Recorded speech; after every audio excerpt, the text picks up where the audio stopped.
अवधूत चिंतन श्री गुरुदेव दत्त. श्रोतो नमस्कार.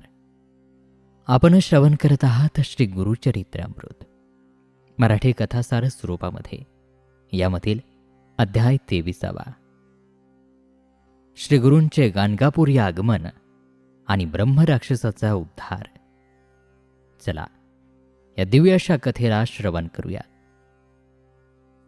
सिद्धमुनी नामधारकाला म्हणाले, श्रीगुरूंच्या कृपाशीर्वादाने त्या ब्राह्मणाच्या घरातील बांझ म्हैस दुभती झाली आणि त्या दरिद्री ब्राह्मणाचे दारिद्र्य कायमचे गेले.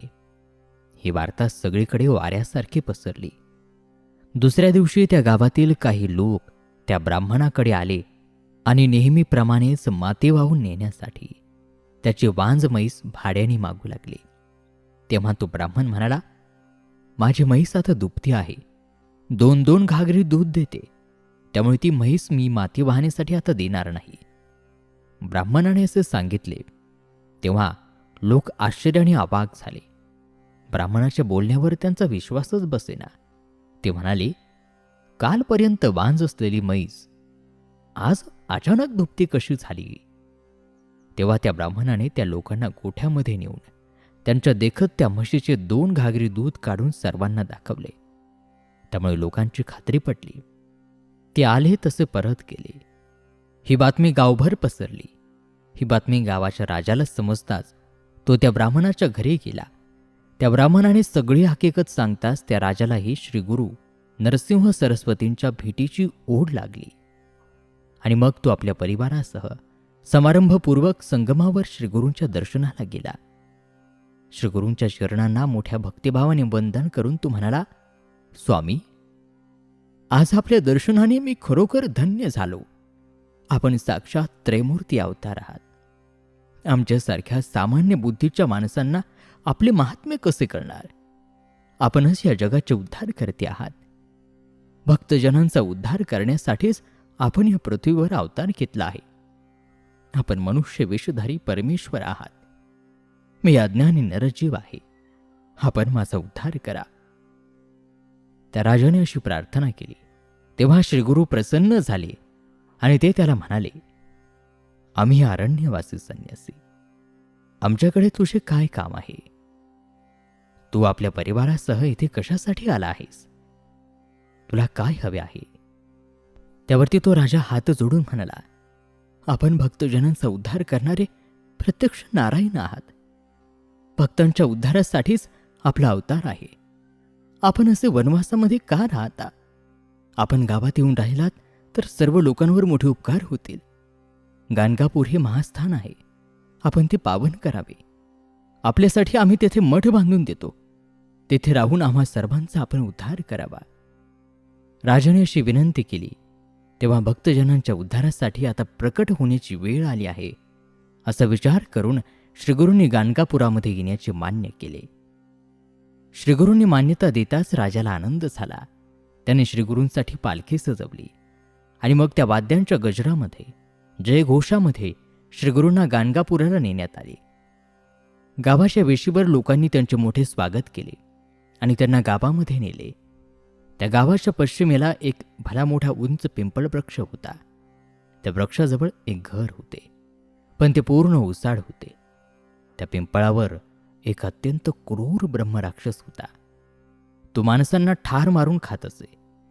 सर्व लोकांना त्याची भीती वाटत असे. त्यामुळे त्या घरामध्ये कोणीही राहत नसे. श्रीगुरूंची पालखी त्या घराजवळ येताच तो ब्रह्मराक्षस पिंपळावरून खाली आला आणि श्रीगुरूंच्या पाया पडून हात जोडून म्हणाला, स्वामी, माझा उद्धार करा. मी घोर अंधारामध्ये बुडालो आहे. आज आपले दर्शन होताच माझी पूर्वजन्मातील पापे जळून भस्म झाली आहेत. आपण प्राणीमात्रांवर दया करणारी आहात, म्हणून माझा उद्धार करा. मी आपणाला शरण आलो आहे. श्रीगुरूंनी त्याची आर्तता ओळखली. त्यांनी मस्तकावर वरदहस्त ठेवला आणि त्याच क्षणी त्याला मनुष्यरूप प्राप्त झाले. त्याने श्रीगुरूंच्या चरणांवर लोळण घेतली. श्रीगुरू त्याला म्हणाले, तू ताबडतोब संगमावर जा आणि तेथे स्नान कर. तू मुक्त होशील. तुला पुनर्जन्म मिळणार नाही. श्रीगुरूंनी असे सांगताच तो ब्रह्मराक्षस भीमा अमरच्या संगमावर गेला. तेथे स्नान करताच तो मुक्त झाला. हा चमत्कार पाहून आश्चर्यचकित झालेले लोक म्हणाले, अहो, आपल्या गाणगापुरामध्ये आलेले स्वामी तर साक्षात त्रयमूर्ती ब्रह्मा, विष्णू आणि महेश आहेत.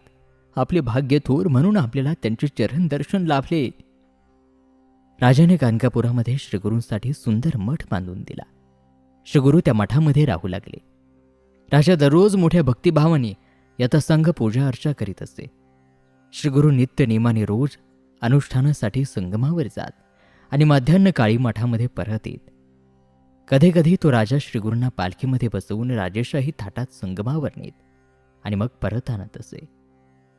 वास्तविक श्रीगुरूंना असल्या थाटामाटाची ऐश्वर्याची काही आवश्यकताच नव्हती. पण तो राजा मोठा श्रद्धाळू भाविक होता. श्रीगुरूंचा भक्त होता. परमेश्वर भक्ताधीन असतो आणि म्हणूनच श्रीगुरू राजाला समाधान वाटावे म्हणून त्याच्या इच्छेला मान देत असत. श्रीगुरू मठामध्ये आल्यापासून त्यांची कीर्ती सर्वत्र होऊ लागली.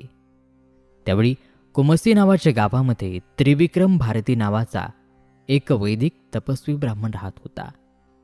तो 3 वेद जाणणारा होता. तो श्रीगुरू नरसिंहांचा परमभक्त होता आणि तो नित्य नरसिंहांची पूजा करत होता. श्रीगुरू नरसिंह सरस्वतींची कीर्ती त्याच्या कानावर आली. तो स्वतःशीच म्हणाला, हा गाणगापुरामध्ये आलेला संन्याशी मोठा दांभिक वाटतो. हा स्वतःला संन्याशी म्हणवितो आणि राजाच्या पालखीमधून मिरवतो. याला काय म्हणावे? खऱ्या संन्याशाला या डामडौलाची पालखीची गरज काय? हा त्रिविक्रम भारती आपली निंदा करतो हे श्रीगुरूंनी अंतर्ज्ञानाने ओळखले आणि मग त्यांनी त्याला भेटायचे ठरवले. ही हकीकत सांगून सिद्धयुगी नामधारकाला म्हणाले, नामधारका, यानंतर एक अपूर्व अशी कथा घडली. मी ती तुला विस्ताराने सांगतो. तू ते एकाग्र चित्ताने ऐक. आणि श्रोतो, याचबरोबर श्री गुरुचरित्रातील हा 23वा अध्याय या ठिकाणी समाप्त होत आहे. ती अपूर्व अशी कथा आपणही श्रवण करूयात गुरुचरित्रातील पुढील 24व्या अध्यायामध्ये आपल्याच मेड फॉर मराठी या यूट्यूब चॅनलवरती. चला तर मग पुन्हा भेटूयात पुढील व्हिडिओत पुढील दिव्य कथेसह. तोपर्यंत नमस्कार, धन्यवाद. अवधूत चिंतन श्री गुरुदेव दत्त.